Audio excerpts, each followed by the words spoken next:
Since it is no longer the specialized warlike elite, but rather the masses which face war, war therefore to a great extent concerns the mixed, bourgeois, half-degraded type, whom we have described above as a product of crisis.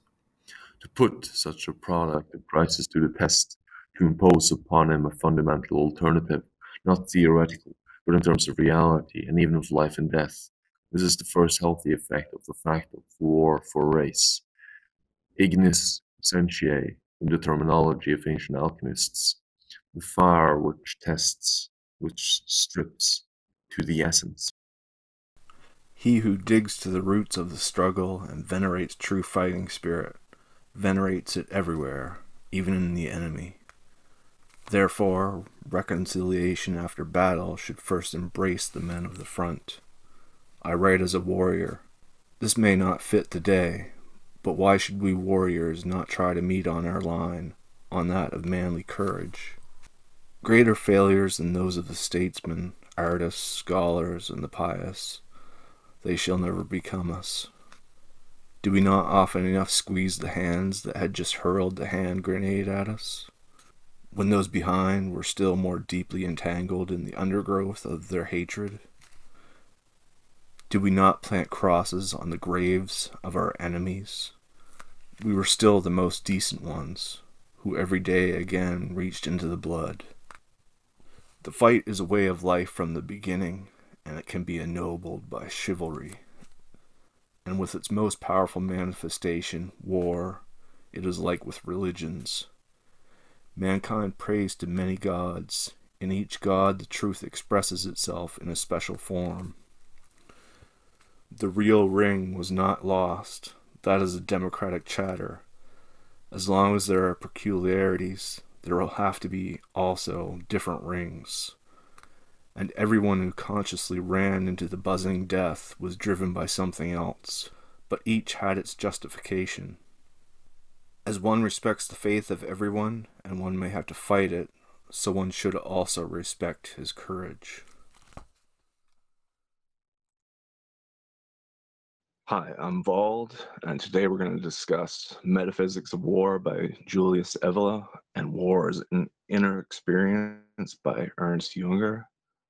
And I'm going to let the others introduce themselves. Yes. Hello. I'm Sagittarius. I have I suppose I represent the metaphysics of war part of this video, the Evolian party. So I suppose, that's all that's sort of relevant. I run Telegram, and I have I suppose I sort of have a YouTube channel, although of I suppose that's all that's really relevant to the conversation. I'm going to mostly focus on the envelope part, and then, yeah, I suppose, Jonas. Mm, yeah. As for my part, I don't really know how to introduce myself because, like, in this podcast, I'm known as Jonas, but like in other podcasts, I got called Jojo or this kind of stuff. As for myself, I have a Telegram channel with the name of das Abenteuerliche Herz, where I post stuff about Jünger and other stuff that comes to mind. And I'm already done a podcast with Wald, and this is the first time working with Sagittarius on something. So that would be my part. Yeah, Jonas is in the on pain discussion that we did a while back. That's up on my channel if you want to check it out. But if we want to get into this, I think the best place to start is why this discussion of heroism and the individual in war is important today, and how it seems to come about around World War One. Why both Evola and Jünger seem to address this question from World War One. So, do you have any thoughts on that? Well, I think, I think obviously there is a personal aspect to it because I mean both Evola and Jünger, although Jünger's service in the war is more famous and rightly so, perhaps, but both of them experienced the war in different ways, and I think they both understood, although that there was they both experienced the war, and I think if you're searching for, oh, I'm not really sure exactly what you meant. Could you rephrase that, Wald? Basically, what I'm thinking is how, well, in the start of Junger's book, he's saying the war is dead, basically. So there seems to be an important question there. If war is dead and heroism is dead, then what is the purpose of war? What is changing in war, and how does heroism and the question of heroism change with this end of war, and almost war as a father? It's like the death of the father for the warrior. So how does this change man and his relation to war? Yeah. Okay. Yeah. Okay. Then I understand, because then Evola and Junger's sort of experience of the war, I think, becomes relevant exactly because they experienced it in a bit of a different way.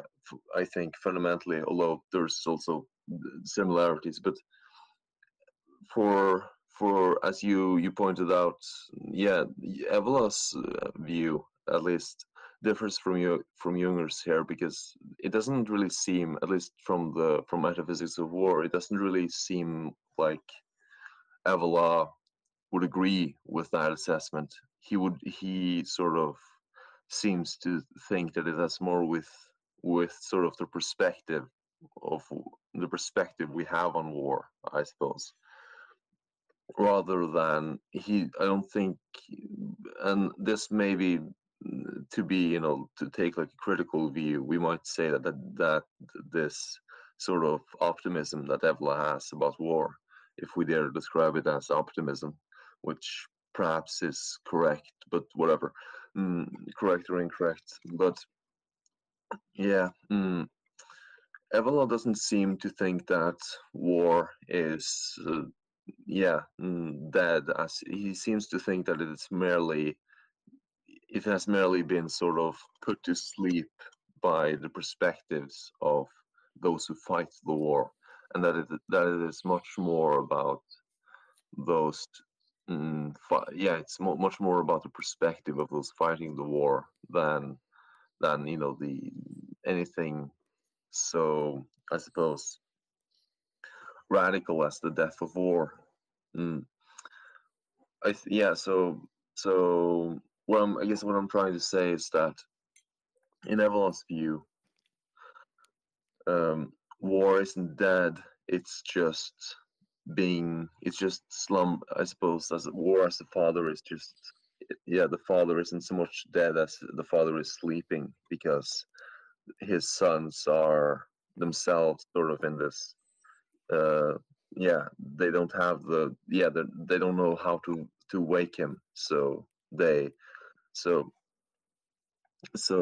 essentially, I suppose the summary of Evola's response to Jünger would be that, let me just, it's sort of,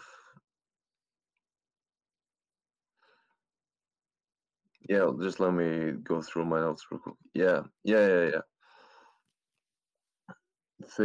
So war isn't dead. It's more about, I suppose, perspectives, and about how, I'm sorry, I'm rambling a bit because I'm looking through my notes here, but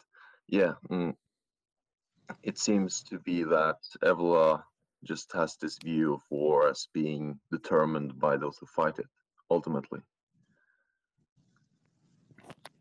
Yeah, that's fine. Do you want to add something to that, Jonas? Yeah, especially to the it's not dead, it's just slumbering, and I don't know if that's just a subjective of mine, but I think the slumberer of war, the father that is war, begins to awaken a little, because when you see this completely mechanized, unhumanized form of warfare that Jünger experienced, disintegrates a little bit, because when you see the modern day war is mainly guerrilla warfare, which is on the other side, especially by the Western power, fought by a lot of mechanized warfare, especially with drones. But on the other side, it isn't really that way. It becomes almost more of a warrior-like kind of war, more old school, more heroic in its way. So I think then the slumberer begins to awaken in this new kind of war, in this newfound way of war. Yeah, I think I understand what you're trying to say. You're trying to sort of explain how, despite the sort of the increasingly automated nature of war, there is still sort of this place for heroism, or at least for sort of some sort of warrior element that can be that can be stirred from its slumber by the experience of war, which seems to be if that's what you're saying, that seems to be a point in Evola's favor, because Evola seems to be of the opinion that it's all about perspectives and all about sort of the phenomenology of war, if you will, than about necessarily any sort of technological aspect. The technology seems to be mostly just it doesn't really matter if you're firing if you're firing a bow, or losing an arrow from a bow, or pulling the trigger on the machine gun, because those are sort of just sort of just that those are sort of just elements of history that those are sort of just the weapons with which the hero, or I suppose at least the warrior, uses to inflict physical harm. But sort of the experience of war, the intensity of it, the I suppose whatever it is about war that can make warriors into heroes, I suppose, for at least from an Evolian perspective, at least from the perspective of tradition, we can say that there is something unchanging and constant in war that is not determined by whether you're using a bayonet or a sword. Yeah, But just to go off your example of technology, and let's say the loosing of arrows versus artillery, there is something similar in those, even though one's more destructive and one's further in distance and power. It's one of the difficult things in Jünger is he's almost using two poles. He'll say on one side that war is dead, and yet on the other hand, he's also saying that it's slumbering, or it's beneath the surface of the earth, like the slumbering titans. And one thing in the first chapter, it's about blood. The first chapter is titled Blood. And what he's saying is that each new generation experiences life, and they're coming into being in their own way. So it might not be that war is necessarily dead, but it's reached deeper into the depths of the earth and has its own force, and it's harder to relate because of the depth and the force of violence, which comes from a more hidden layer. So I don't know if Evola has something on that to say. Well, I mean, Evola's whole conception of war is extremely interior. I mean, there is a great deal of metaphysics of war dedicated to demonstrating how war is as much sort of a destruction inside man as it is destruction of the outside world and of other men. But yeah, if there is sort of but more than that, I'm not really not yeah. But I mean, I suppose we can talk about. I suppose, yeah, there is this idea that there is this idea in Evola's work that war, yeah, no, I'm not really sure there is anything quite equivalent to that. At least, yeah, but maybe Jonas has something to say about that. Mm. What I wanted to say actually was a question for Wald, because you said something that Jünger himself said, that the Titans are sleeping or slumbering, something in that in that terms. But what I hear from other people, metaphysicians and like philosophers, or how you would call these people, they say we live in this age of Titans. So how would you say this, like the sleeping Titan fits into that? Because like when we are in the age of the Titans, then they probably would be awake. So how does that fit into this whole perspective? So that partly goes back to Holderlin's understanding of the Titans, or even the monsters and giants, and how peace in our time is really it's something that it's so powerful. It's a type of peace that would make Cerberus able to slumber. We would be able to stand beside a slumbering Cerberus. But I think one of the things with the Titans is that there's a there's a huge destructive power to them, and yet there was the golden age where heroes lived beside them and participated with them in the world in like this great wealth. And I think what Younger means by the coming of the age of the Titans, or the return of the Titans, it's more of the return after their punishment, and their return after they're being imprisoned in the depths of the earth. So at this early point in his thinking, I don't think he ever mentions the Titans directly, but I think there's something similar to what he's saying, and how war is beneath the surface and in the depths and in the blood of the earth. And it's like this titanic power that's trying to break out and break free. So war is not something exactly present, but it's in this hidden and telluric layer that's just trying to break out. And even though it's hidden, it has this impossible force behind it. It has almost a greater force behind it, even though it's hidden. Does that make So, sense? so yeah, sorry to break in, but might we say that there is sort of an agreement between Junger and Evola in how they see the justification for war as being essentially an interior experience, or at least some sort of existential experience?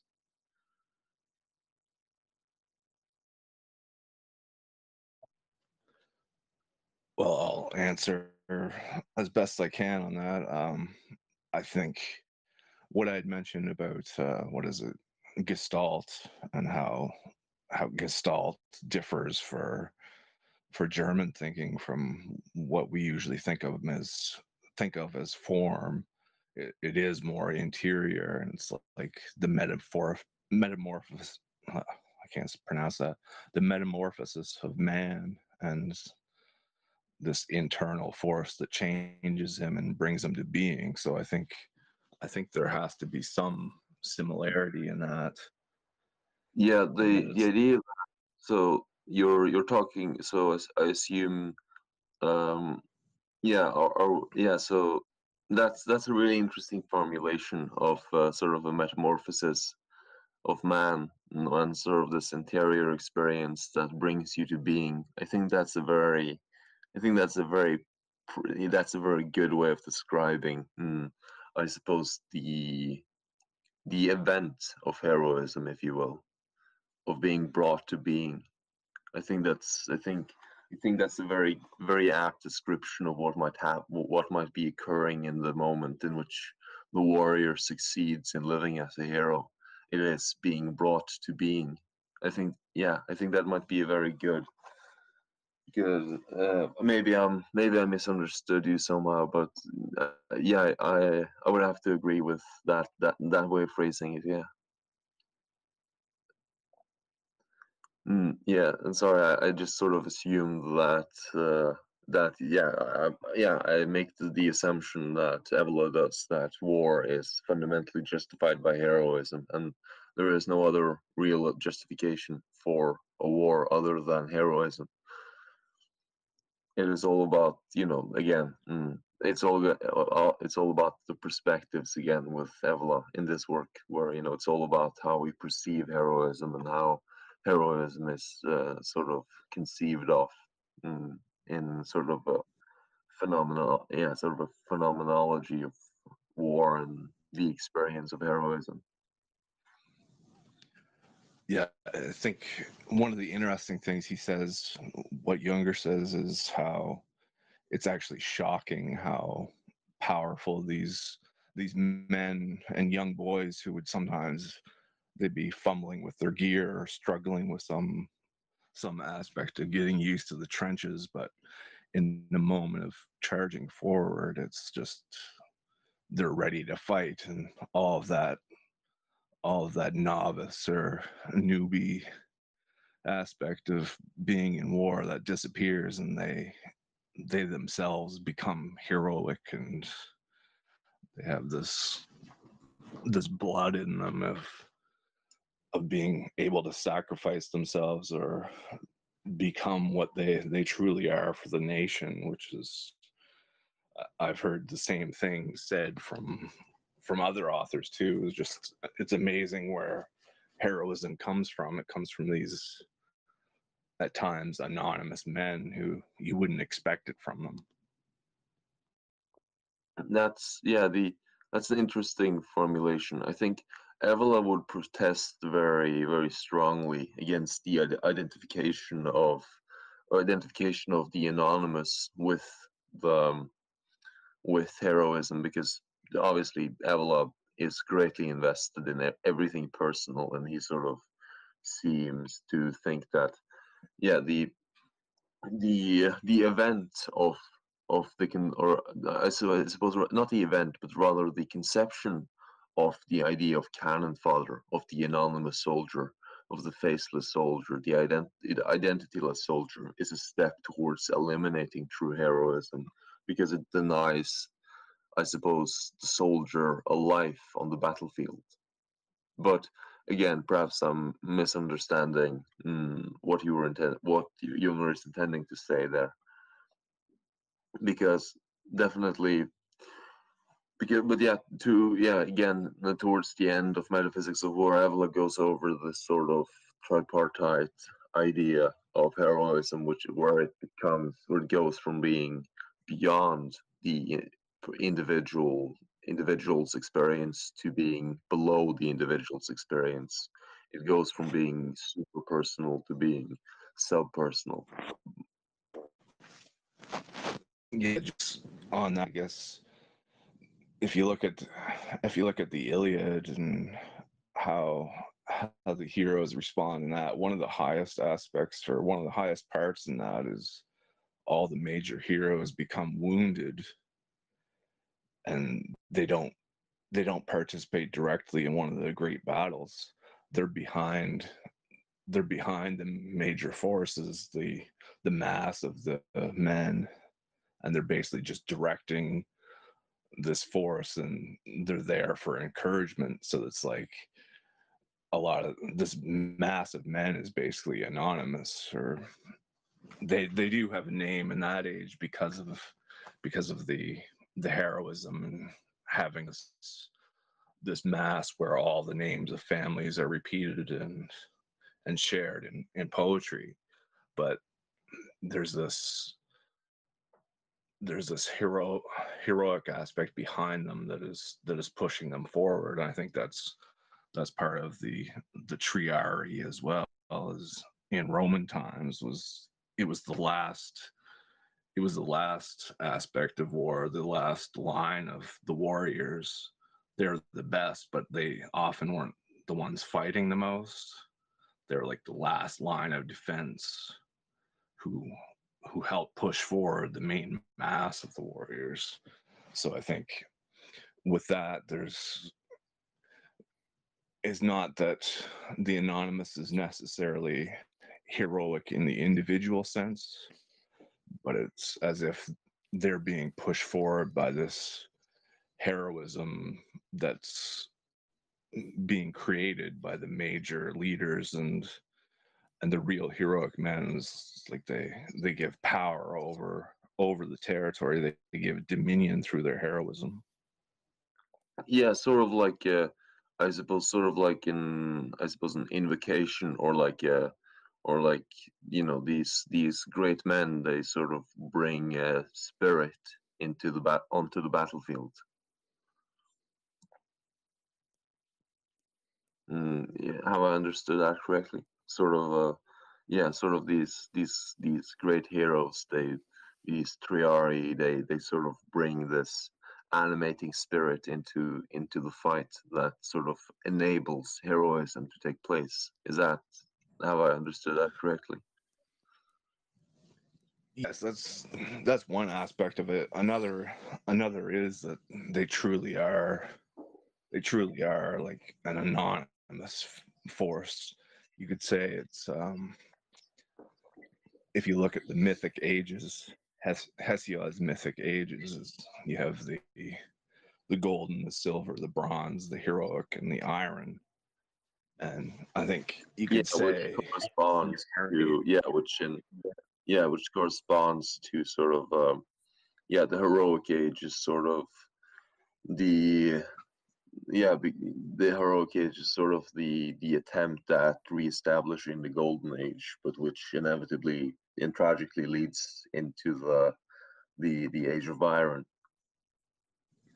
Yeah, so I guess one of the questions is, what is heroism in the Iron Age? And there's an example Ernst Jünger's brother gives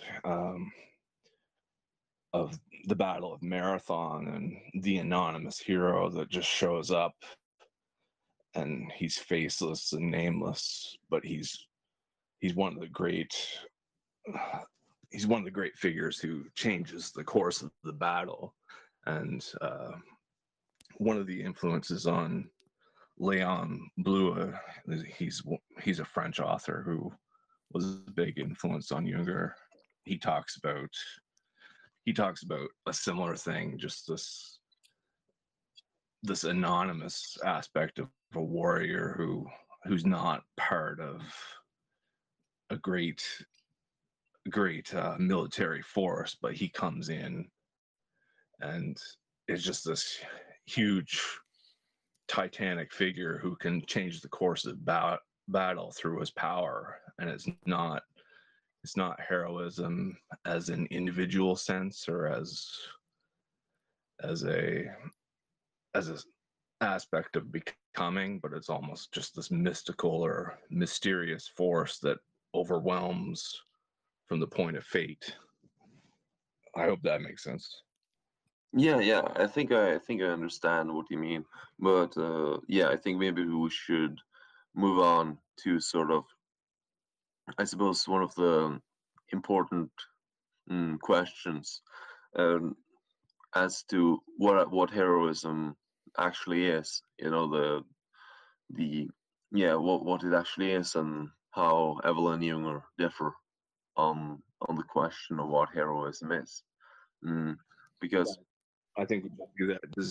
Did you have anything to say, Jonas, about on that? Yeah, when I remember correctly, it's sort of overcoming something, because when Jünger wrote in Storm of Steel and in Storm 2, I guess, about that the old heroism is almost dead. Like there isn't the old school battle order anymore, there aren't the old formation anymore. There's something new, this mechanized, automatized form of warfare, but there's still a new form of heroism in which forms through overcoming these circumstances. Through although your foe might be not a human, you can fight again, overcome your fear of the human, but you overcome the fear of such anomalous forces like a rain of cannons, of cannonballs and stuff like that. So it's overcoming our even greater foe than the warriors back in the day had, like, because this day you could fight like with a sword or a gun, but now you're like basically against a wall of iron, and that's like even almost a bigger heroism than the heroism of the old age, because you're fighting against almost unhuman enemies in that regard. Yeah, so essentially the fruits, the potential fruits of war uh, had become perhaps the potential fruits of war have become even greater. In this sense, sort of echoing what Evola says about turning the poison of modernity into something that might sustain you. Is that Makes sense. a hmm? Yeah, I think that's a good form of good way of putting it. And I have a question to you because you are more into Evola than I am. Would you say that war is a kind of way of the left-handed path? Well, I wouldn't necessarily say. Well, I think perhaps it might have to be, but on the other hand, that's I wouldn't necessarily. I don't think it belongs to either of sort of those sort of approaches too. But perhaps it is I suppose more less orthodox. But whatever, I wouldn't necessarily want to discuss it in terms of the dichotomy of left and right handed. But I think the interesting part is sort of how, at least from Evola's perspective, war tends to be, he tends to, yeah, war tends to be sort of this purifying experience that, yes, it is, war is what awakens heroism and in man, and therefore sort of war becomes this purifying aspect. And perhaps we can talk about how Junger and Evola see war and the types of war. We've already talked about the technology and warfare, and maybe we could expand upon that, the sort of how warfare might change and how it has changed, and if the potential for heroism really has changed. And I think Jonas put a very explain put a very sort of yeah made a very good analysis of what might actually be occurring when he talked about the sort of the idea that the potential for heroism is greater in modern war than it might have been in previous wars, even though the there is also sort of a certain tragedy to modern war, of course. But yeah, we might talk about technology and warfare, perhaps. Yeah, I think that was a good point as well. As when you look at shell shock and just the extent of all this shelling and all these bombs that come in randomly, and it's almost like they destroy the genetics and the blood of man. It overwhelms the system. And it's not even about heroism at that point, because there's so much power to it that it can overwhelm a man. And even the most heroic man can break down. You see that in Storm of Steel, where he ends up breaking down and crying at one point. um, there's a really good poem on that. I think it's rifleman when Rifleman Brown goes to Valhalla. It's basically this guy ends up in Valhalla, and all the other people are wondering how he arrived there. It's like he doesn't belong there because he doesn't have any wounds or any signs that he has actually died. And for him, he was just standing guard, and it was when the gas storm came in, and he still stood to the end to ring the bell to warn all the other soldiers. And it was this gas that killed him. But this decision to stand there and face death in something so horrifying, that simple act was heroism for him, and what brought him to Valhalla. And I think it's a good example of this weight of decision and like the monstrous forces that you have to face with this new technological warfare. Yeah, I think because obviously material war has, I mean, undeniably and obviously changed, significantly, to make an understatement, since, the mythical times, the prehistoric times. War has changed terribly. The face of war has obviously changed a great deal. But as you said, the potential for arriving at Valhalla, so to speak, that hasn't gone away. It is more, I suppose, the means by which but the means by which the warrior actually becomes a hero, that has changed because of the changing face of warfare. So yeah, just what I suppose we can extract from that sort of, that poem that you mentioned is, I suppose, that in the face of gas attacks, obviously a sort of the previous conception of heroism is difficult to reenact, but we might say that there is some interior part that remains the same regardless of the circumstance, which cannot be taken away except by the one who is the master of the interior, which is, inevitably the individual himself. So again, it is about the perception, the perception of war, and the conception of what heroism actually means, which is critical to achieving the heavenly kingdoms, as Evola quotes from the Bhagavad Gita. So that's sort of a very heavy end there. But is there anyone have anything to add to what I said, or should we move on? I would have a question for you too, because on the topic of the soldier who got into Valhalla despite having no ones to the gas attack, would you say, in terms of this gas attack, was he already a hero and died just in this gas attack and was a hero through former deeds he done?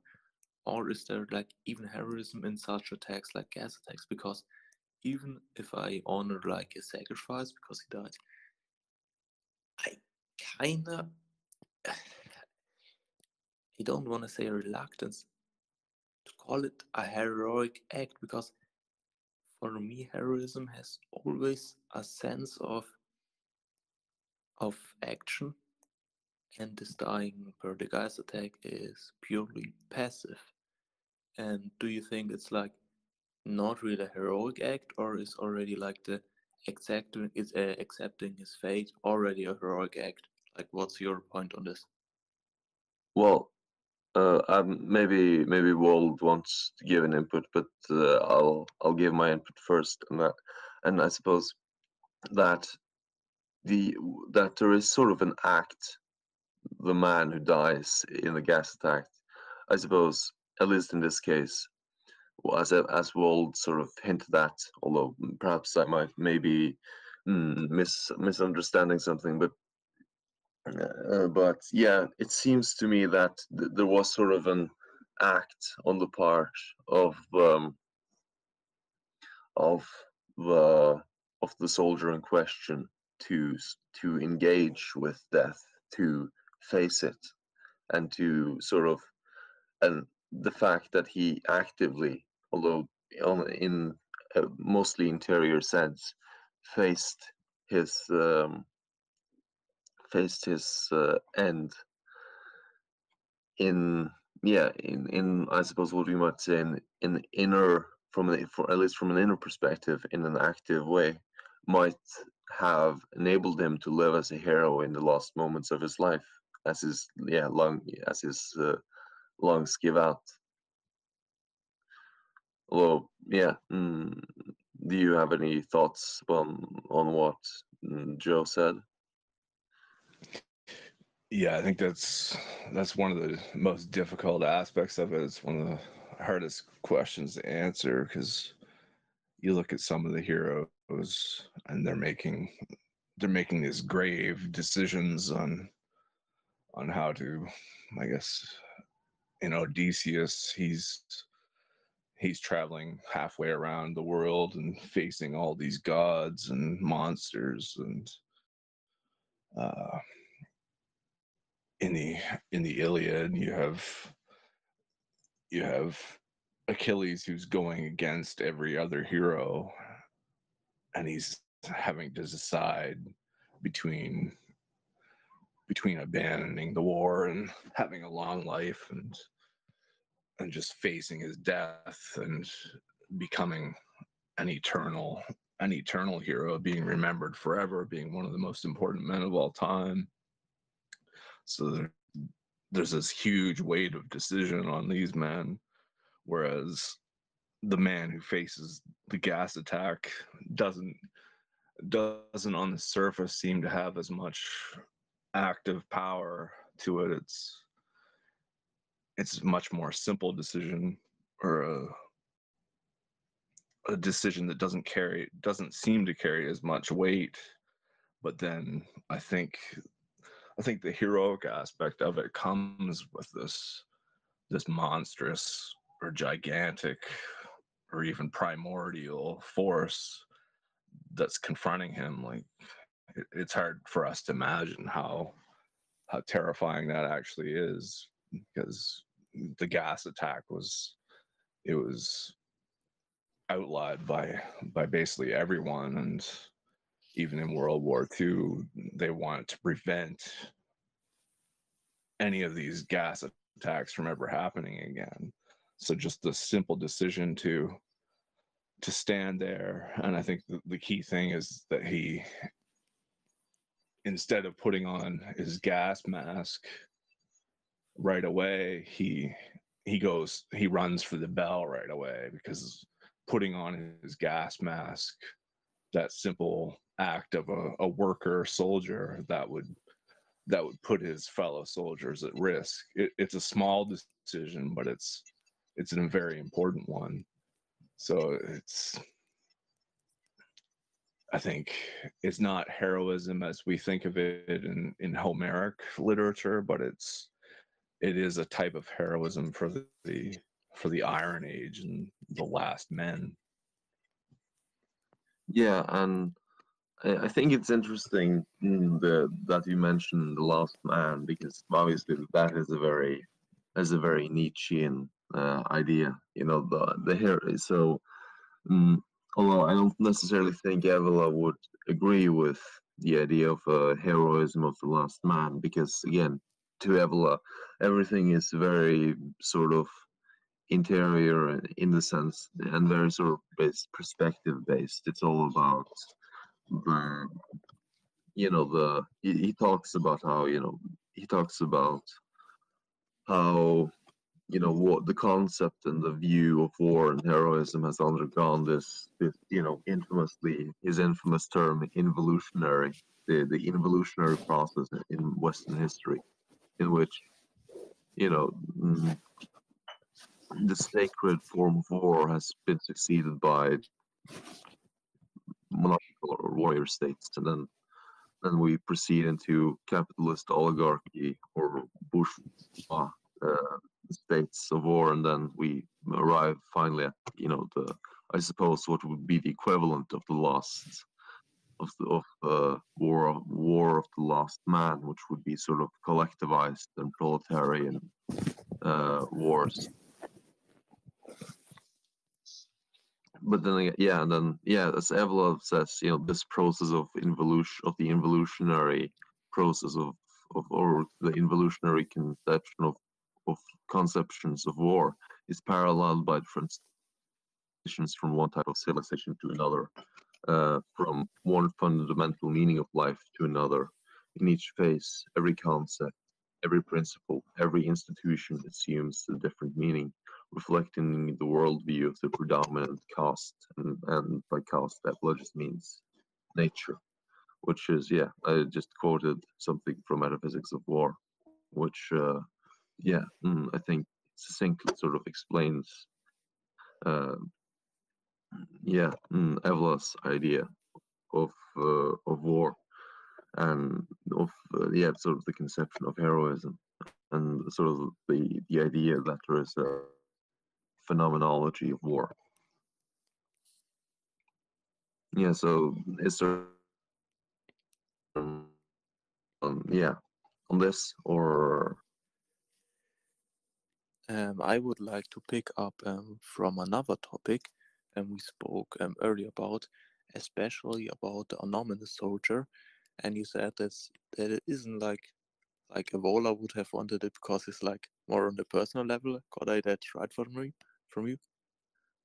I think Evola would have identified the anonymous soldier with sort of the subpersonal heroism of the war of I suppose of slaves, the war of the nature of the slaves, the war of the lost man, is something Evola fundamentally rejects and says that you shouldn't participate in, because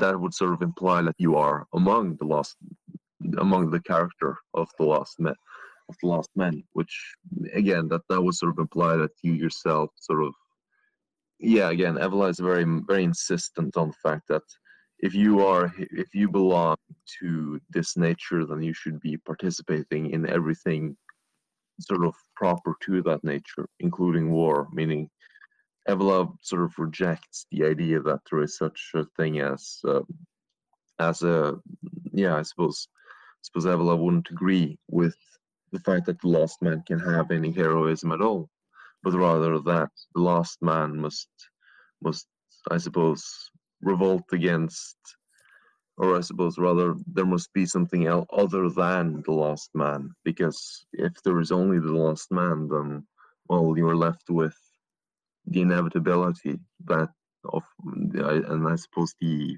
fundamental end of heroism. To be honest, because sure.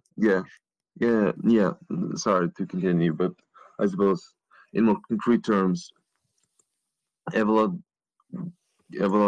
doesn't he seemingly just doesn't accept the idea that I suppose the idea of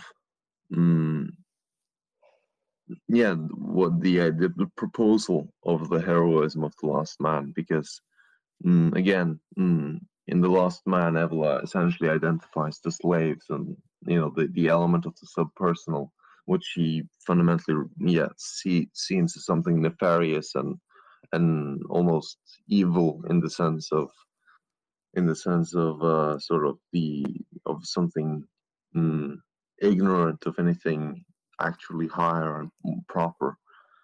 And I think it's very very I think it would be an interesting sort of, because I definitely detect something very sort of Nietzschean in the way Jünger seems to view things, and I think that might be where him and Evola clashes the most, is in their Nietzschean sort of background or inspiration.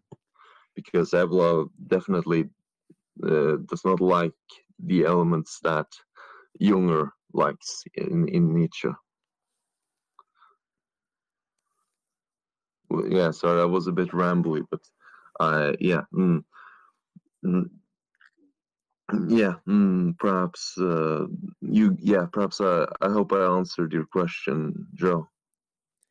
Yeah, I don't know if I completely agree with the sentiment, because when I look at the anonymous soldier, he is actually on a very personal level, because when you look at the archaic warriors, the archaic heroes like of the Iliad, they never stood really alone. They always longed for glory, and glory in that regard also like requires a society that accepts this glory and accepts you as a glorious hero.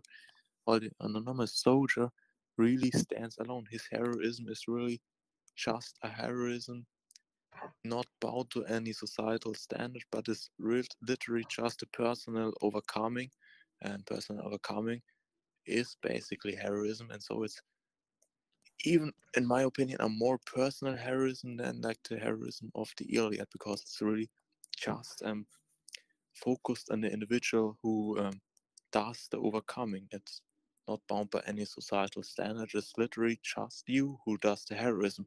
So you are just a hero for yourself and by Yes, your but own means.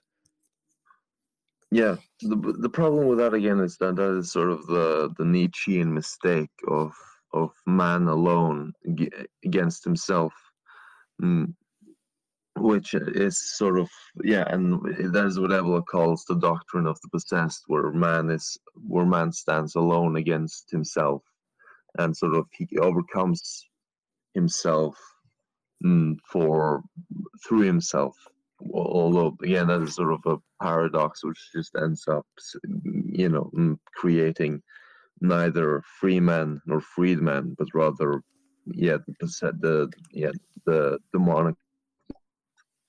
So Evola would very strongly condemn the idea of overcoming yourself by your own means, because at a certain point there has to be something that sort of something there has to be something transcendent that you sort of that's sort of that's sort of at the other side of this nihilism, if you will. And yeah, that's sort of why Evola is so insistent on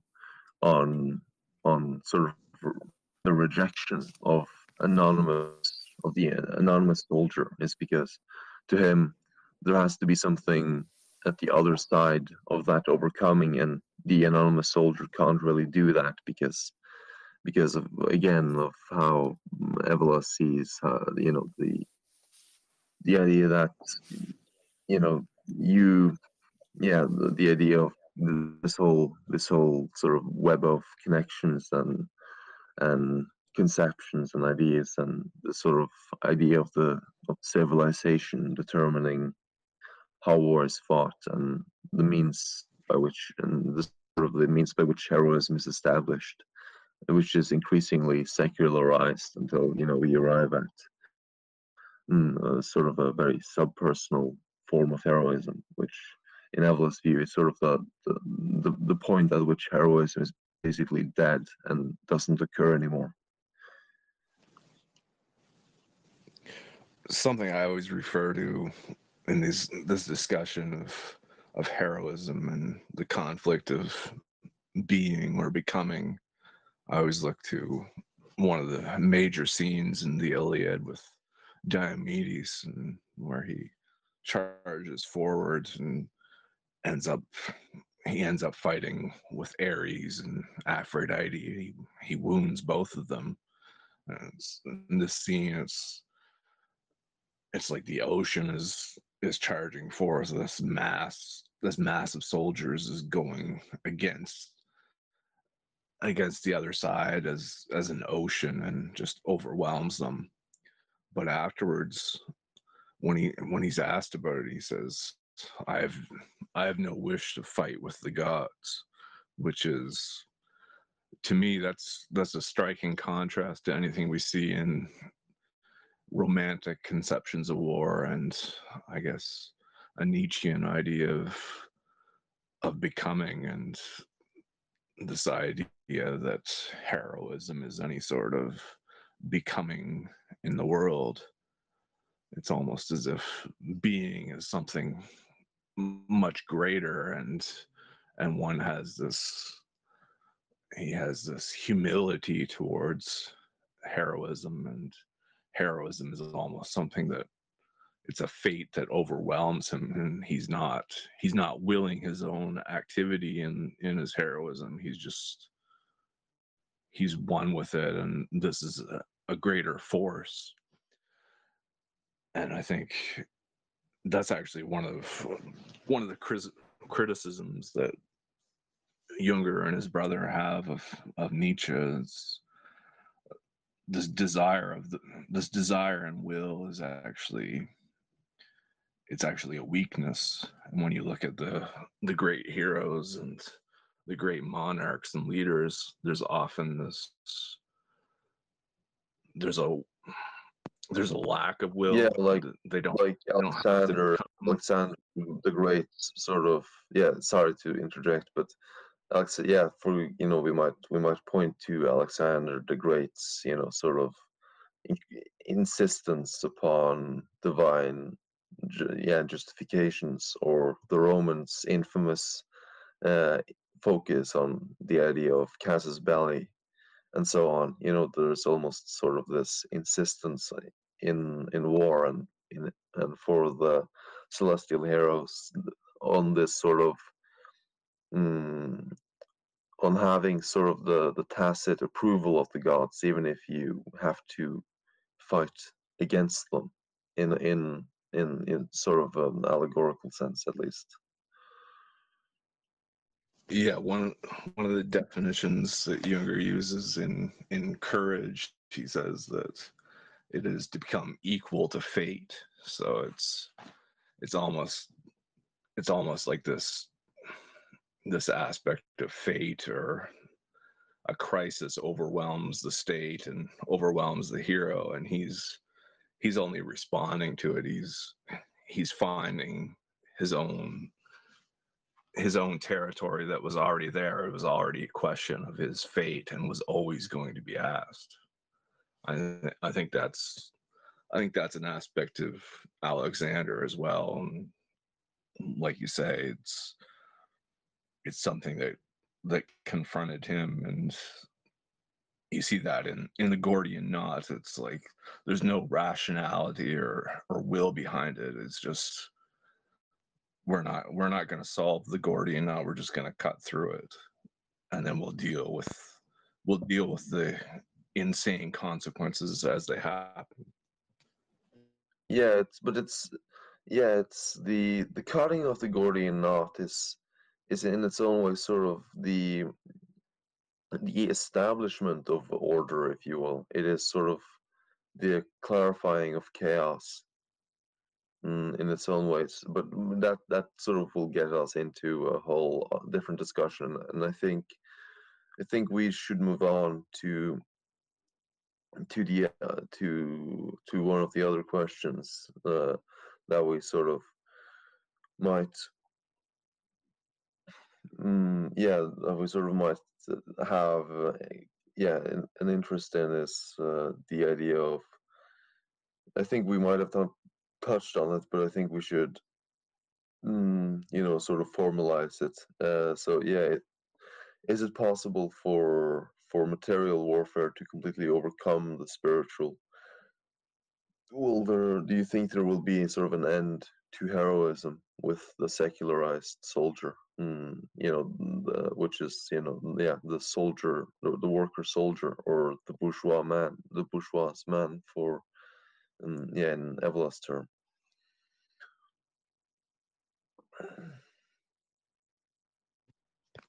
Yeah, I think that's a good point to move forward, and it might be an area where you find agreement between Evola and Jünger. This opposition to the bourgeois man, and his concept of war as defense, and it's more of a defense against the absolute.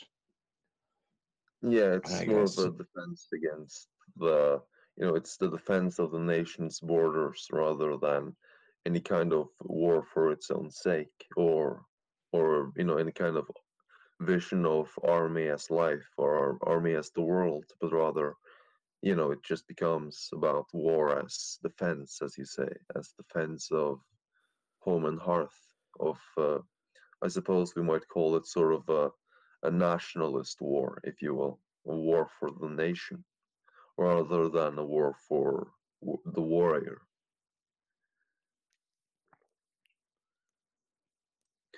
But yeah, the idea of material warfare overcoming the spiritual aspect, as in, of course, then this sort of tempts me to make the sort of the connection between material warfare as the lesser war, or lesser jihad, and then uh, the spiritual warfare being, of course, the inner or greater jihad, which Evola discusses in some length. And I think, but this is that, but I think that might be a bit difficult, because I think Evola would say that it is not possible for material warfare to completely overcome the spiritual warfare, because the two sort of exist at the same moment. But there is the possibility that there will be an end to heroism, because of the conception having changed so radically that there is no longer any real chance for at least for the soldier, for the worker soldier, to achieve the heavenly planets of Hercules and of Arjuna from the Bhagavad Gita, because the conception of heroism doesn't allow him, much like the vision of world as will, or the idea of the will to power in Nietzsche, forbade him from reaching the peaks he sought. And I mean, yeah, Evola does say that Nietzsche is sort of the yeah, sort of the premonition of modern Western man. And if that is correct, then it would only make sense that Nietzsche's sort of conception, the conception of the world as Nietzsche saw it, is what, as his this sort of rejection of the Hinterwelt and so on, was what limited his sort of ascension to the peaks. Would be the same kind of would be sort of the same. That there would be sort of a similar situation for modern man, the bourgeois man in war, having sort of heroism, true heroism, the sort of the vivifying and deificatory heroism, ending with the secularized soldier, because essentially war is no longer even about fighting for a king or a lord as a display of loyalty, but rather as a defense, as a secondary, as sort of this idea of the citizen soldier, the citizen who takes up arms in exchange for gold to defend the nation.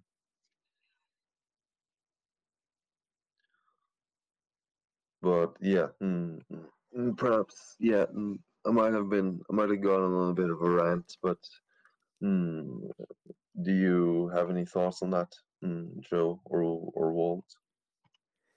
Yeah, especially for the majority of Westerners, your sentiments are probably very true. What would you say about like Middle Easterners, or like the Chechenians who are fighting right now? Because they don't seem like the type of citizen soldier that is like already established in the West. Do you think? They're just Yeah, last yeah, remnants who I are destined to definitely. die? The Or Chechens are, yeah, yeah. I think I see where you're going with this, and I mean, in fact, it's very interesting.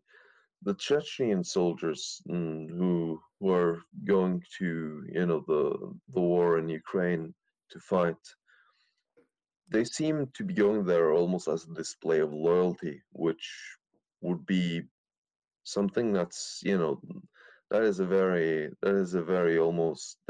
archaic idea, the idea of fighting in a war for the glory of, well, I suppose it would be for the glory of their leader, the leader of the Chechens.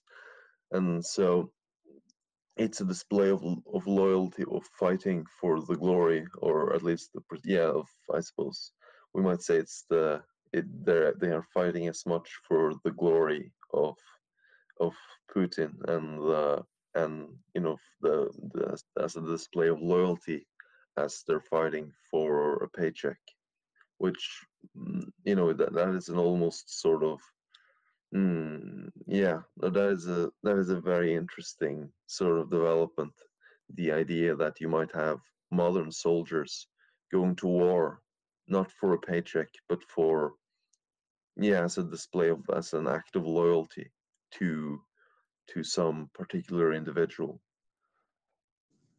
would you say there are like the last remnants of this kind, or are there like the beginning of a rebirth of that kind of mindset? Like, where would you place them? That is the domain of fate, and yeah, that is completely up to fate, and sort of in my opinion, that's completely up to fate. But I think it is interesting. At least it is an interesting phenomenon, and one that's very, very rarely seen. Perhaps we only see it really in sort of I suppose, yeah. No, but I think it is very, very, very interesting to see almost like this feudal this sort of feudal idea that sort of seems to exist among the Chechens about this idea of going to war as a display of loyalty rather than as a means to acquire wealth. Yeah, I think it's definitely a response that's separate from the West, and you can compare it to the mercenaries that have been employed in Iraq and other places, the academy or whatever their name is, the Yeah, mercenary soldiers are yeah. just Do you mean? contractors. But yeah, I believe the Russian one is the Wagner group, right? Yeah, yeah, yeah. The Wagner, yeah, the Wagner group. Yeah, there's a return of this idea of pure fighting, and it's not these contractors that you see in the West that are assigned to just to take over a country and destroy its infrastructure for the West. It's more just this pure warrior ideology it's like a separation of powers that's different from the liberal ideology of separation of powers. It's just we know what our power is, and we're dedicated to that. We're loyal to it. We'll serve it to the end. Whereas in the West, the liberal ideology of separation of powers, it's like a weakness. It's a service. It's a service to this idea of peace, and that technology can liberate man and create this order of complete security and defense. So Yeah, there's, I which think, a collision yeah. of I worlds mean, and return of seeing war. how we're already seeing how how perhaps even demonic that sort of thinking has really become, in the West, sort of the manic, mm, sort of the manic idolization of complete and eternal peace. sort of the evasive portrayal of the Pax Deorum, except the gods are not present at all, and instead you have the man who overcomes himself through his own means, through material technology, which, if there is anything, if there was ever a case of a whole race being demonically possessed, it would be the victory of the sentiment of transhumanism. Mm. But yeah, I think maybe we could touch upon the situation in Ukraine, although in mm, at least slightly, mm, you know, non-uncontroversial way, if that may be possible. Mm, Yeah, So we can do that.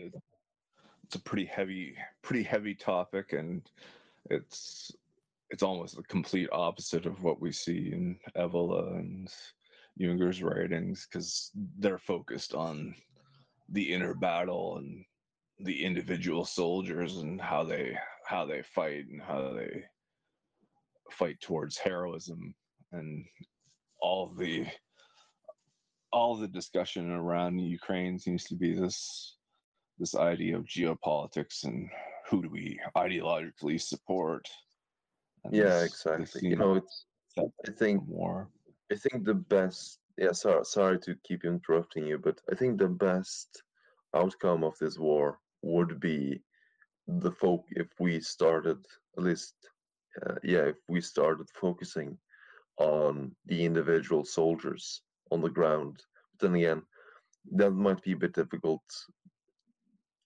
to achieve because of the way in which information is handled, in the way in which every bit of information is turned into propaganda. And so, but I think honestly the best, the best outcome is of this war would be an increased focus on the soldiers themselves rather than on the geopolitics, which seems to be, as you noted, the big sort of.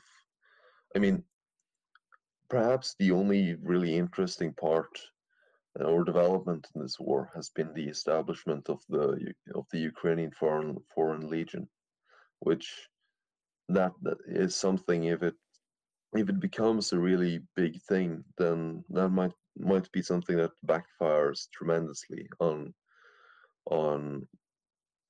on Western Europe and the liberal order, because you have a lot of soldiers from all across Europe gathering in one place and sort of experiencing modern warfare in a very sort of uncontrolled way, and that at least to me is slightly interesting.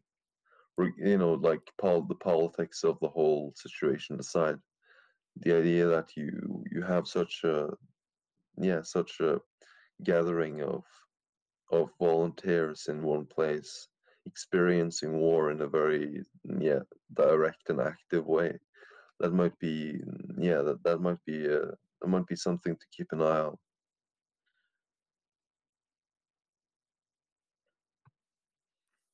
Yeah, maybe But we see then like some kind of supernatural and super national, or how they put it, like a combination of different people, because then they see like, oh, we are soldiers, they see that there is more to it than just a simple blood and soil style nationalism or humanity, mysticism, moralism, you could call it, and there's like more in the way of the soldier in that regard.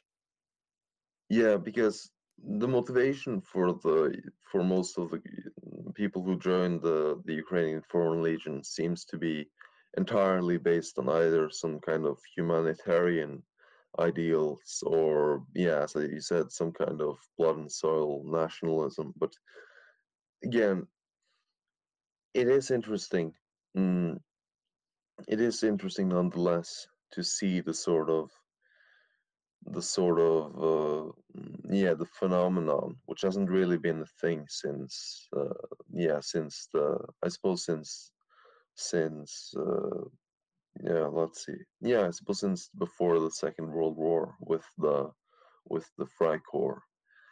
I suppose that would be the last time you saw something like the Ukrainian Foreign Legion, at least in the West. But I think we might be getting a bit off track. I suppose we could talk about. Mm, To, I suppose. I suppose to tie unless that anyone has into something something to.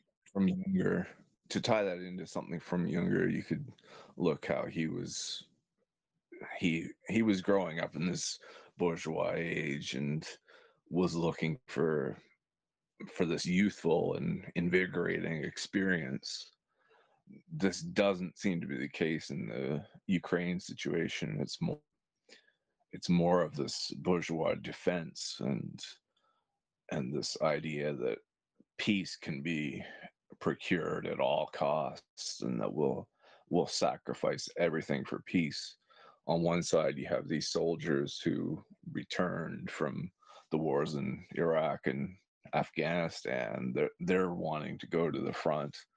Another side, it seems to be these people who have no experience at all with war and have probably don't even have any shooting experience, and they're just going because of this global state or world state idea of peace, and they want to defend peace at all costs. So it's not it's not at all about experience and heroism. So Yeah, I think That's always sort of.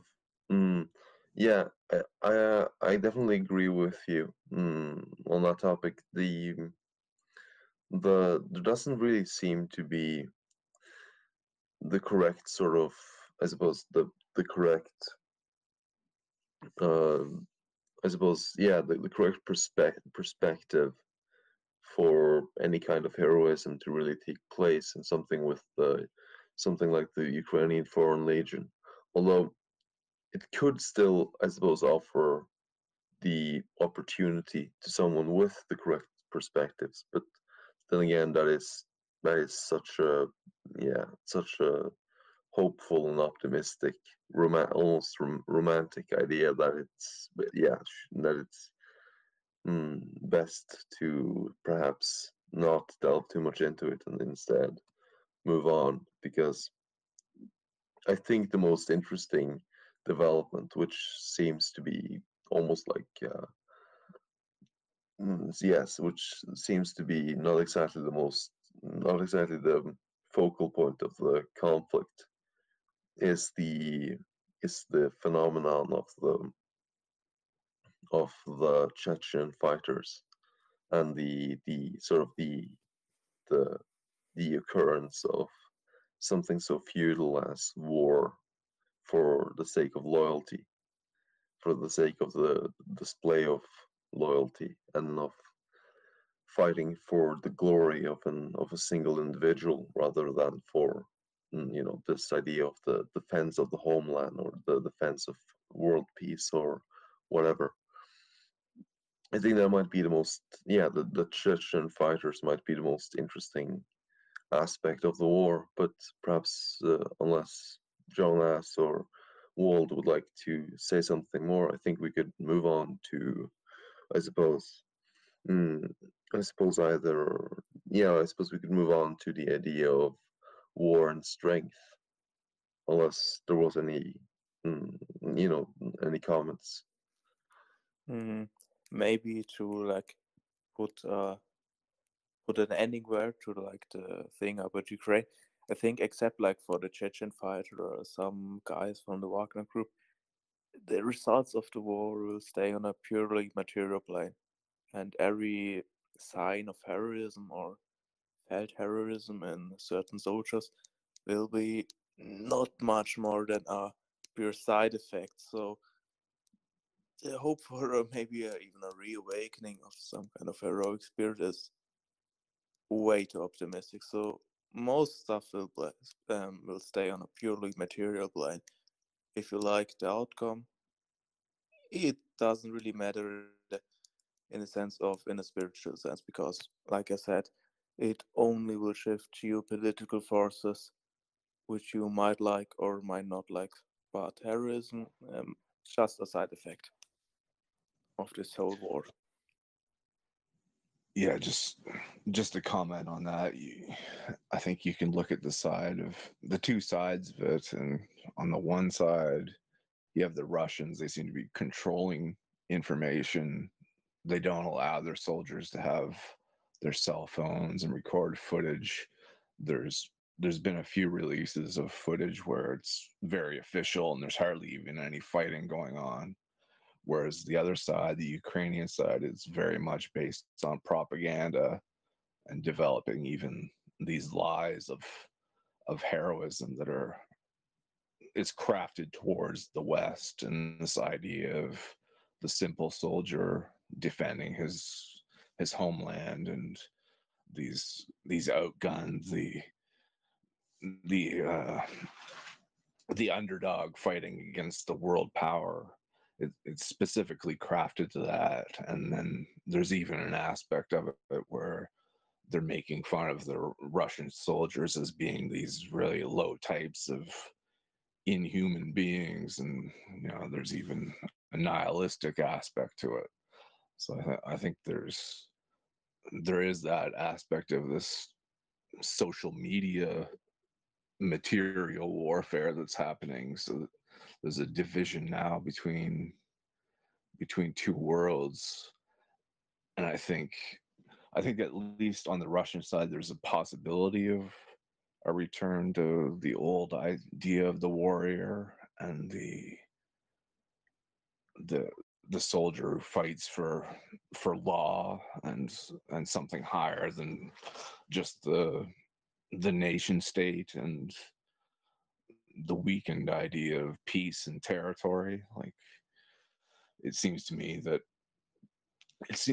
Russia really is returning to an idea of law, and they understand even Schmidt's idea of returning to the Reich and returning to a powerful idea of state. And to me, this really gives the opportunity to the Chechen soldiers or any other soldiers who want to fight for something higher. So it's not necessarily heroism, but it does Yeah, it's present sort of the opportunity.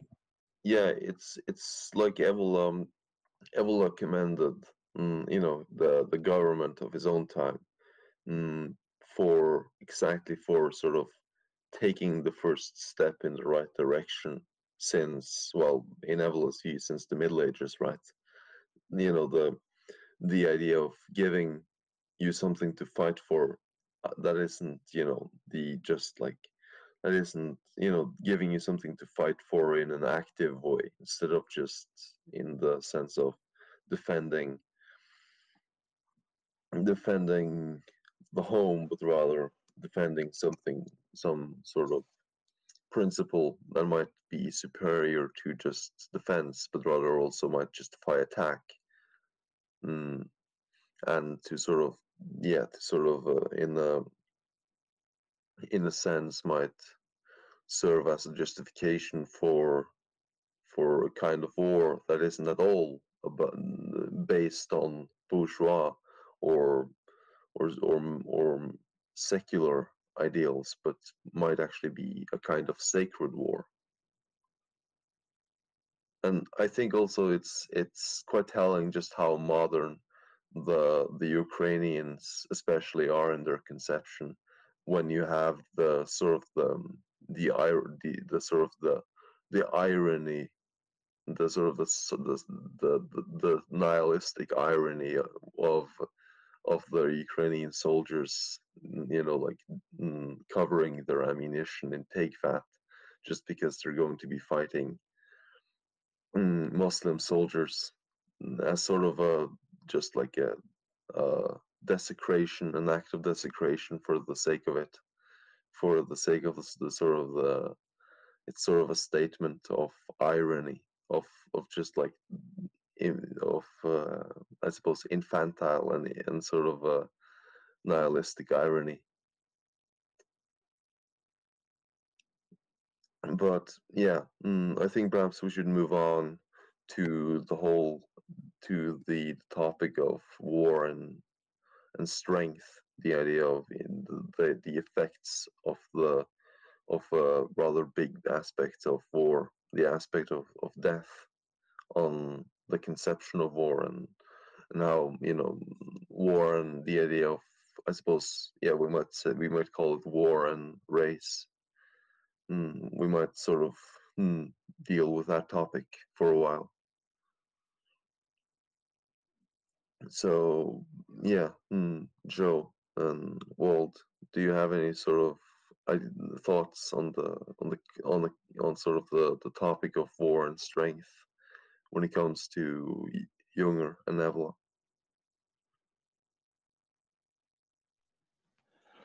So on that, what first comes to mind is what I said before of how Evola, he discusses the strengthening aspect of having to fight. And today there seems to be almost this fear of the brother wars, and how only the best men are going to be ruined by war, and we're going to lose all of our best men if we go to fight.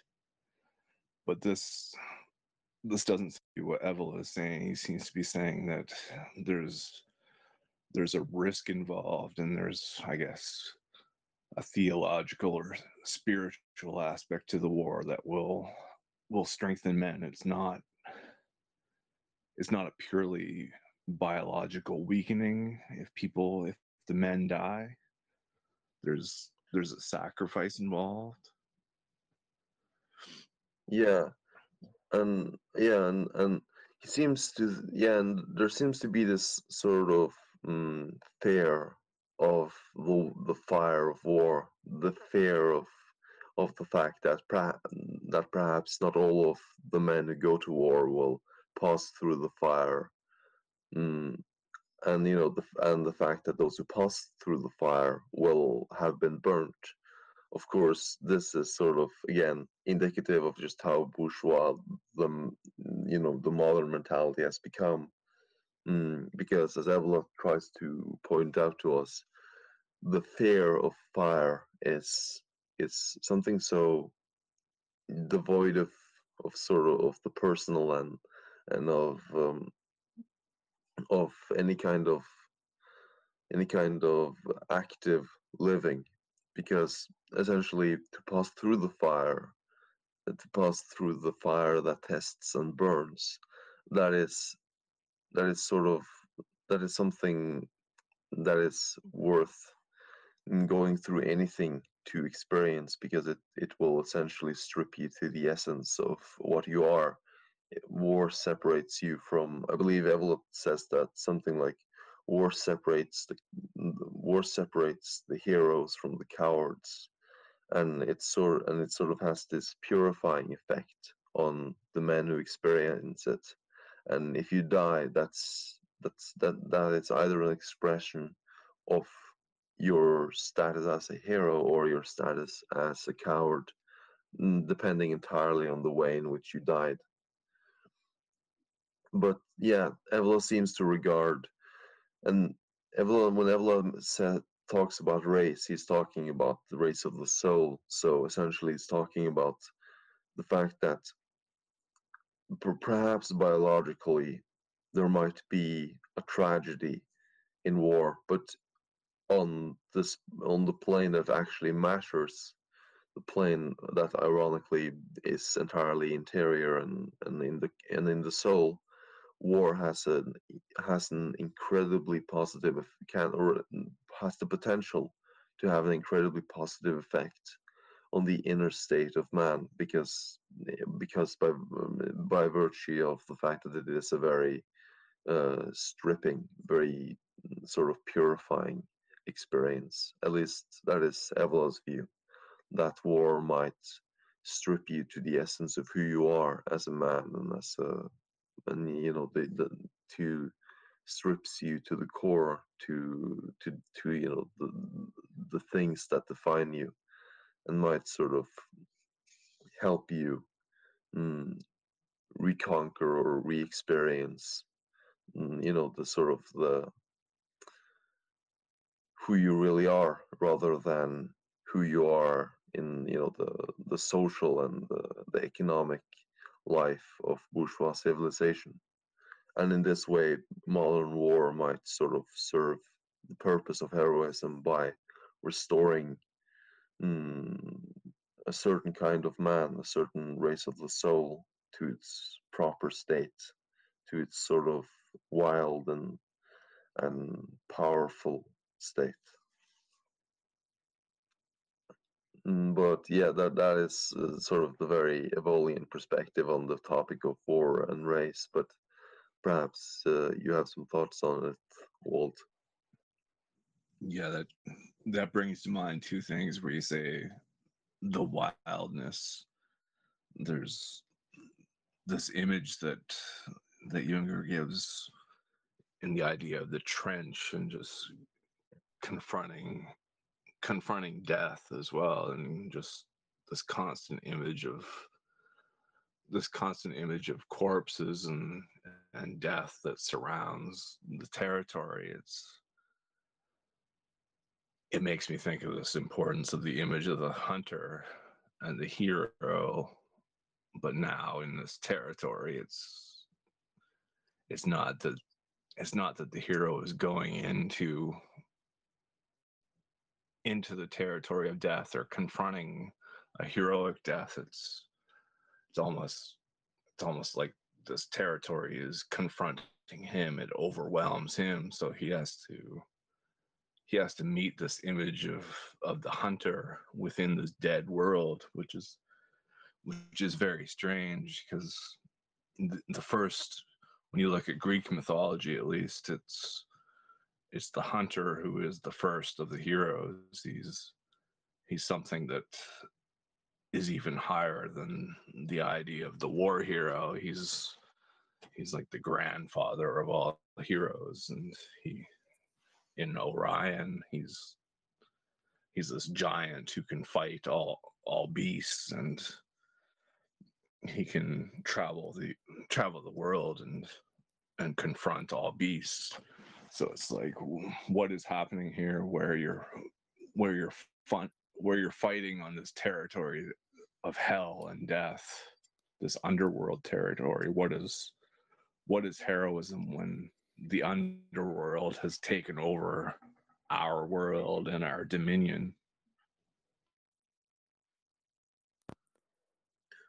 Yeah, that's quite a striking set of images, and I think it's interesting the sort of the question of what heroism is when the underworld has taken over, because the the significance of the existence of something like shell shock, or the occurrence of something like post-traumatic stress disorder in the context of modern warfare, that is supremely interesting, because it's almost like war has discovered a way to burn man on the inside, not just the outside.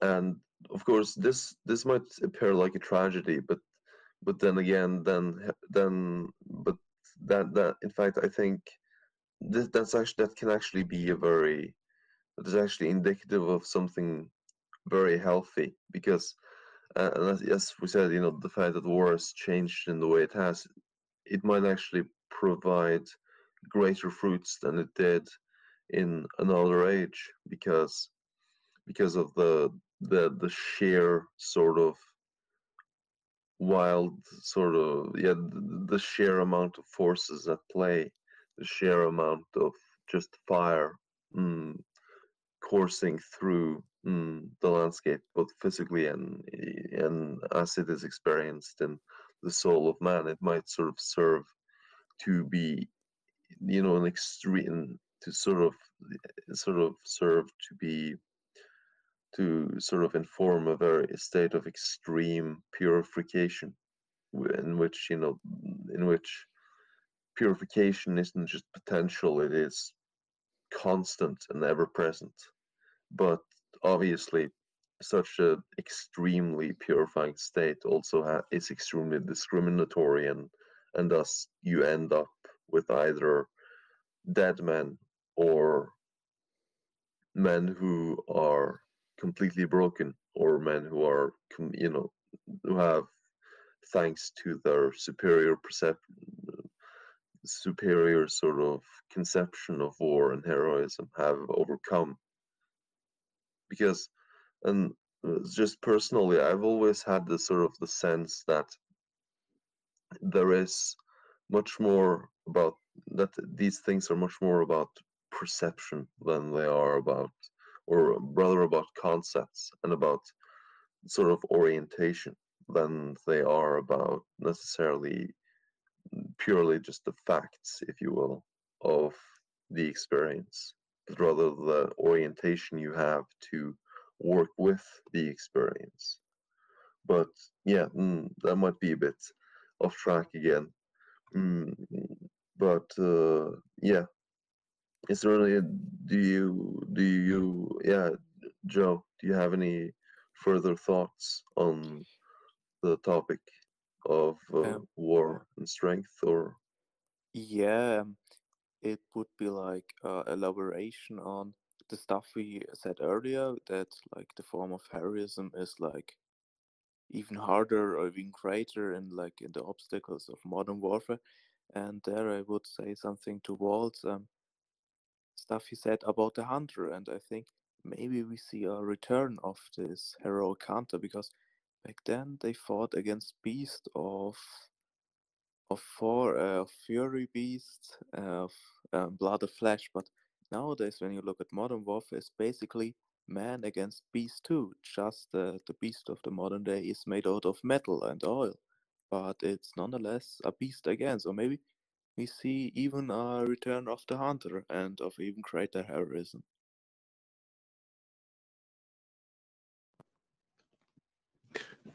Well, just the first thing that comes to mind here is how Schmidt talks about just war and how everything becomes a question of the criminal rather than the enemy. So if there's to be a return of war, if there's to be a return of heroic war, then it's going to look a lot more like hunting this demonic force and hunting this evil force rather than this criminal court and taking down criminals for this idea of liberal peace. And to bring up Balua again, I'm sorry, I'm butchering that name, but uh, he he gives this idea of overcoming the demonic in war, and that's something almost you have to hunt out, and you have to clear the land from these evil forces. And I think there's an image of this too in wars and in our experience. He's talking about the barbarians and these hordes of cavalry who just overwhelm a land. And in some ways it's something different than what we understand of territory and a nation's borders. It's almost like a clearing of the land and a bringing back of this wild territory, or even the fog of war. You want to maintain this fog of war around your nation. You don't want to have this clear certain boundary where war is ever present. You want to have this sort of uncertainty and an idea of fear that your enemy is not going to be certain that he should be able to enter this territory without coming to ruin himself. And that's very different from what we see in modern times, where it's every nation has to Yeah, realize their position and make clear their intention and work together towards this world idea of peace. That's a bit yeah, yeah. abstract, I but think I think that's I know. Yeah, I think that's very interesting because, for example, and Evola notes this in Metaphysics of War, in quite early on. In fact, he notes how the Romans didn't seem to have any concept of national boundaries. They fought, they fought their way to the edges of the Rhine and to the edges of their world until their legions failed and they could no longer actually, conquer land. There was no conception of the borders of Rome, because the borders of Rome was where you could swing the sword. It was where the legions could swing their swords. That was the borders. And then there was no sort of statement of the intentions, because the intentions were always understood as being, we're here to conquer you. And there was never sort of a conception of, this is where we stop. And in fact, it appears to be that the Romans failed because they stopped conquering, because they stopped sort of the momentum, the triumph didn't seem to occur anymore. And then, of course, things became defensive, and then the civilization dies, which yeah, I suppose it might be quite prophetic then, that Western civilization, the civilization which was dead, which was born almost dead, and then sort of appears and becomes, materializes itself as a civilization of defense, whereas to Rome it happened because of some internal weakness, but in the West it was, obviously sort of almost inborn, this idea of the defense, with the conception of the Westphalian nation state and so on. yeah, I think that's interesting. It's almost the opposite perspective to what I take, because I always focus on, with Rome, I always focus on the pomerium, which is basically this idea that the national territory is the fate of Rome. It's divine law, or I guess what's the original myth of Rome? It's that they were born from what is it, Romulus and Remus. They're born of the wolf, and that's what the main law they have to maintain. Anything outside of that territory is not really, it's not part of Rome. It's not a land that they can control or take over. But it seems like it seems that there has to be a polarity almost, where you have to have this severity of defense of the law of the territory, but as what you say of this permanent state of war and going out and never being able to conquer enough territory. It's almost like you have to do both. It's this extreme Yeah, you polarity of have to, the fire, in Rome there was something, yeah, the vestal fire, the fire of the capital, the sort of eternal flame, the beating heart of the empire, which had to be burning at all times.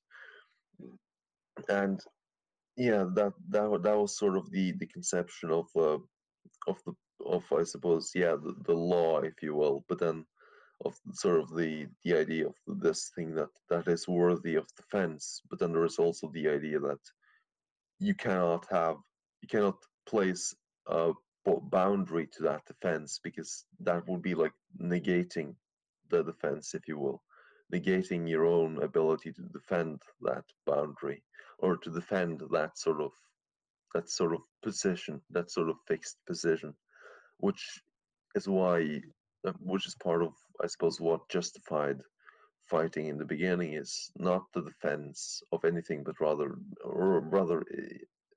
well, yeah, I think you see where I'm going with it. This idea that there is sort of this fixed point of view that is the sort of the basis of everything and the center of the world, but at the same time there's also this idea of expanding chaos with surrounding that fixed center, this sort of constant war, and the expansion of that sort of ordering principle through a sort of nebulous and terrifying and wild and uncontrollable chaos. Yeah, I think that ties in to some extent. There's this idea of what you say, the eternal fire of Rome, which is in some way the extension of the hearth of the home. It's on the level of the state.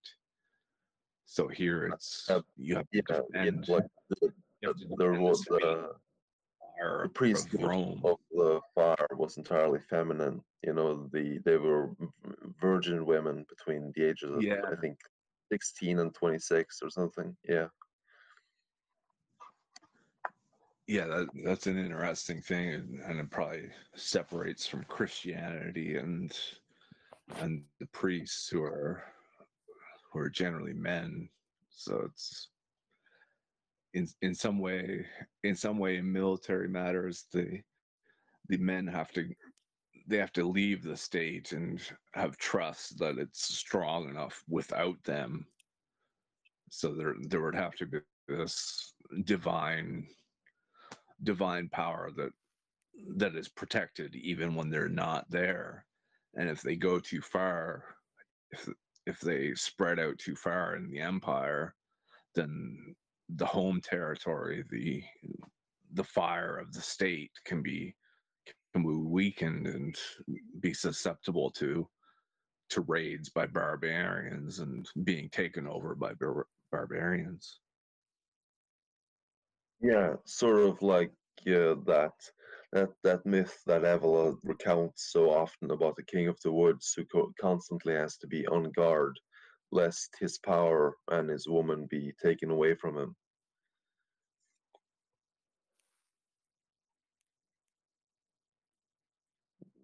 And yeah, but I think we might have gone a bit off track. So I suppose we might go on to, yeah, I suppose we might talk about, I suppose we might talk about sort of the divinity of war, yeah, what you call the dilemma of Euthyphro for the warrior. Does he fight for what is loved by God, or does God love what he fights for? Is God with the strongest battalions, or do the strongest battalions fight for the highest culture? And yeah, I think this is interesting because it appears that, at least to Evola, the divine aspect of war is tied intrinsically to the warrior himself. And so it appears that war is that, at least in the way Evola portrays it, the warrior isn't really fighting for God, or it is God who loves what he fights. Not necessarily what he fights for, but simply that he fights, in the sense that it is almost like a duty. And in fact, Evola's sort of invoking of the Bhagavad Gita and the passage of the conversation between Arjuna and the god Krishna, is very indicative of how he views the divine aspect of war as being essentially intrinsically tied to the warrior himself, and that God loves that the warrior fights because he is a warrior, and and therefore it is his duty to fight. It is in his nature to fight. It is his dharma. It is part of that cosmic law that guides all natures to their to, I suppose, what you would call their fate, if you will. And so is yeah, but I suppose either of you might have your own thoughts on this, and perhaps it might be interesting to see the perspective from to hear the Junger, I suppose the perspective from the side of Junger. I would really like to discuss further, but I'm really sorry, but for me it's the end here because I have an exam tomorrow, so I really have to go to sleep, or else it won't be good enough for tomorrow. So Naturally, so yeah. so I wish you a good discussion, and I would say bye now. Okay, yeah, bye. Yeah, no problem. Thanks for joining us. Yeah, I mean, just to continue on, can you repeat the main point of your question there? Yeah, the main point was just we were talking about what you call the Euthyphro dilemma for the warrior. Does he fight for what is loved by God, or does he fight for or does God love what he fights for? And I would say that the answer lies somewhere in between the two, in that, at least according to Evola, the warrior fights because fighting is ordained for him.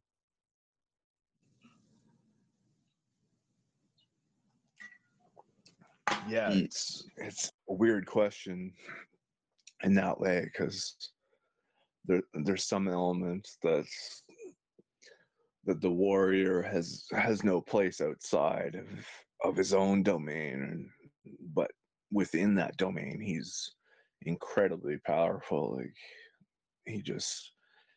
he can take over entire continents because of his understanding of this military power and knowledge of just destroying other nations. He can overwhelm everyone else, and this is a power in its own right. I think Junger talks about this in terms of the vitality of a first people, of a first nation, that there's no morality to it. There's no value to it. There's no good and evil to keep to sort of There's no good and evil, but at the same time it's so powerful that it can create the very territory of a nation.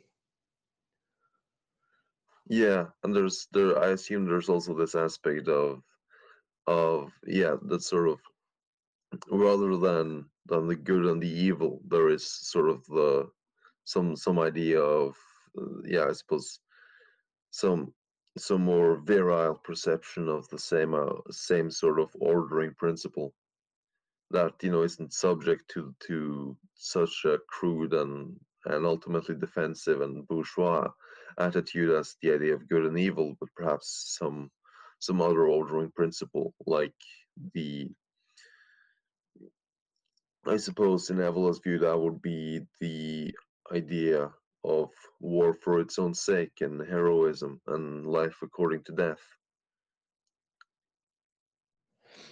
Yeah, what I think of too is in Storm Steel, he talks about this drunken episode and almost this foolish aspect of charging forward and a soldier not knowing what he's doing. I'm not sure if he's referring to himself or someone else at that point, but he says how Bacchus looks after his own, and it's like there's this intoxicating experience of the warrior where it's not a matter of skill or knowing what he's doing is a strategic maneuver, but it's this overwhelming power that knows that he can take the enemy, and it's like the spiritual hunter aspect that knows when to charge forward.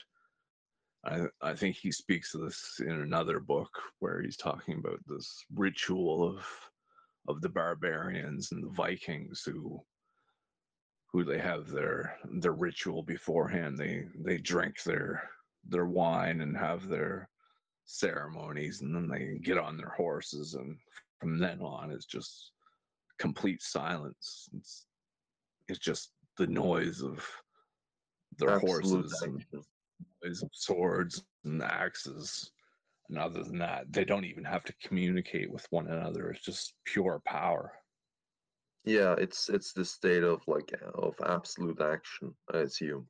It's this sort of where, yeah, it's this state of, I suppose, of, yeah, completely.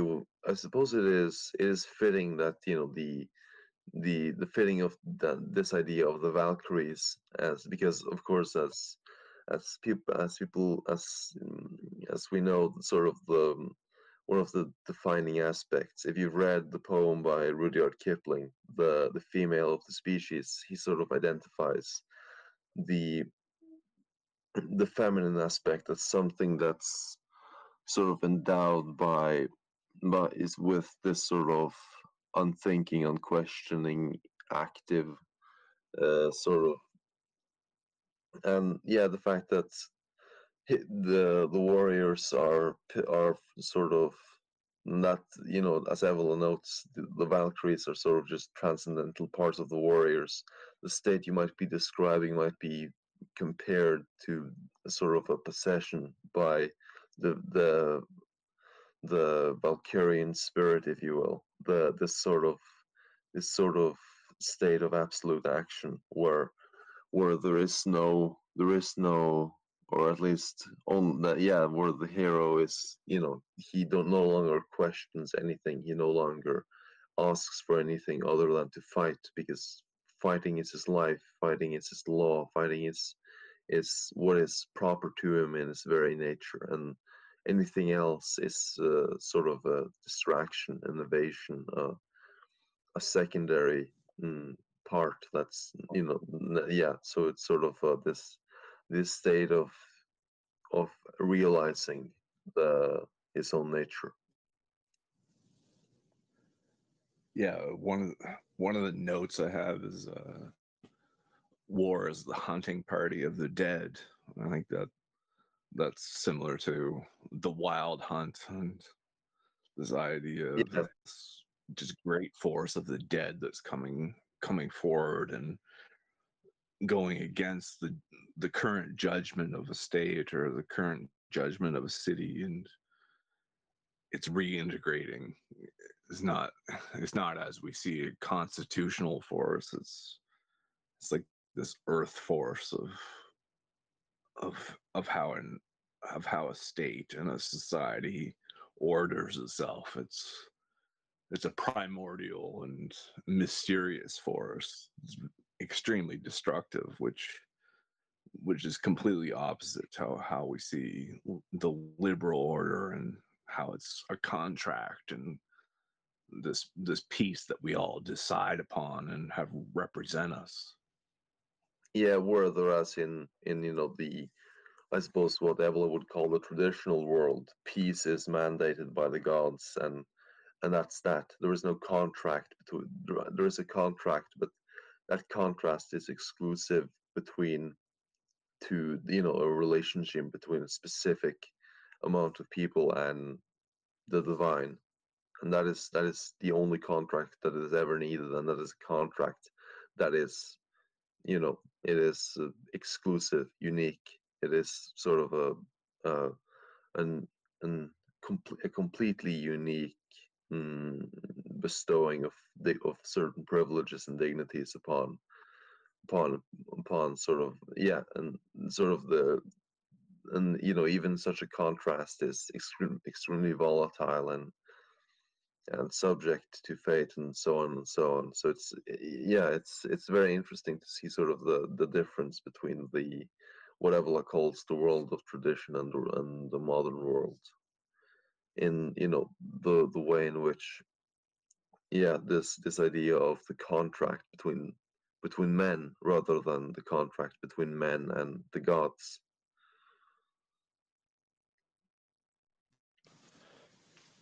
Yes, the making sacred of the profane aspects of war is the weird aspect of democratic war.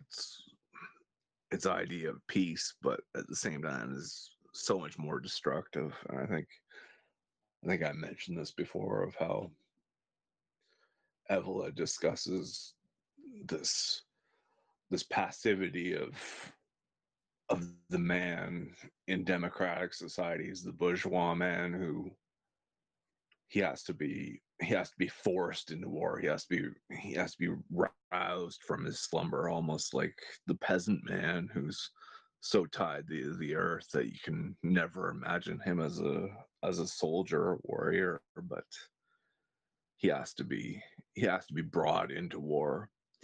And you almost see in this in the all the conspiracies that are talked about how a man how a country has to rouse this idea of this battle is necessary, how it's our survival against their survival Yeah, it's the is sort of nothing this like the this individual. web of intricate lies designed to get people to fight for democratic ideals. Yeah, exactly. It's And not it's something interesting to in see just itself. yeah, it's interesting to see just how far sort of the idea or and the justification of lying is in democracy, to the point where it seems like lying is almost part and parcel of the whole structure. Because of course, and in fact, if there's one place you will find liars, it is of course amongst politicians, as they have mastered the art of lying, and at the top of sort of the hierarchy of liars, you will find people who evade. And evasion is, of course, this concept in ethics where it's, you tell the truth in such a way that you might as well have lied. And yeah, I think that's sort of one of the, I suppose you might call one of the defining aspects of a democracy, is its evasive quality. Yeah, and you see this almost to the extent that war itself is a lie. It's a lie based on the myth of democracy. Democracy has this idea that man is that man is peaceful and mostly prefers his own simple pleasures. So it's like war is it's this evil and lie that imposes itself against the simple and private man who desires nothing else his Yeah, passive life it's this and sad enjoying. necessity, Evola says. War becomes this sad necessity rather than this thing that is part of life, and in fact is a good thing because of because it allows men to live as heroes. But in a democracy, of course, this is turned on its head, where it becomes almost like the heroes are alive and well at home, and then the war comes and they have to go and die, which is horrible and sad because, of course, despite what it might pretend, bourgeois civilization does not believe in God. It does not have a God. Its God is man, and God exists at best as some kind of abstraction from us, that may or may not be personal, but which essentially does not exist. God essentially is dead, and we're all, and yeah. Yeah, I think the way you phrase that, it sounds like a passive tragedy that man has no power over this coming to an end, and being forced into a violence that he does not want. I think that's fitting to our current situation, where it's as if there's no decision in war, and the West is acting like it had no part in this, and it did not want this to ever happen, while at the same time, in reality, it was the main force that caused this war. So there's just this distinction between reality and how it perceived itself and how it wanted to see itself in the world as this completely peaceful force. Yeah, and I think that's something that's very sort of interesting, that liberalism, this who proclaims itself as sort of the god of mass prosperity and mass peace and mass everything good and happy and rainbows and sunshines, reveals itself as this rotten to the core, completely empty, and at times even demonic, especially when it comes to the economic aspect. This sort of just this hollow wooden idol filled with with all manners of disease and rotten sort of and monsters and so on and so on, right? This this sort of this promise that reveals itself as the most advanced kind of lie, and in fact seems to generate everything it decries. It seems to only create more and more conflict and less peace, and seems to be in the state where it can't actually afford what it promises, because of course it is rather infantile. Yeah, I think that sums up our situation very well, and it really speaks to the problem of democracy and how it relates to war. At this point, we're, I think, over 2 hours. Do you want to Yeah, end I it? think maybe we should I think start wrapping it up here. But I think perhaps we could just. Do you think there is a good way we could wrap this up, or should we just sort of end it here? I think the two segments you said there really wrap up our current situation, how man relates to war. So I think that's a good way to leave things, and have us and anyone listening think of our current situation. I think that was really good, actually. Yeah, I agree. So yeah, we'll end it. We'll end it here then. Excellent. We'll hopefully discuss this more in the future. Yeah, I definitely think it's a topic we should go even more in depth on than we already have over these 2 plus hours. But yeah, I suppose this is goodbye for now. Then All right, great. That was excellent. All right, we'll talk to you later. yeah, talk later.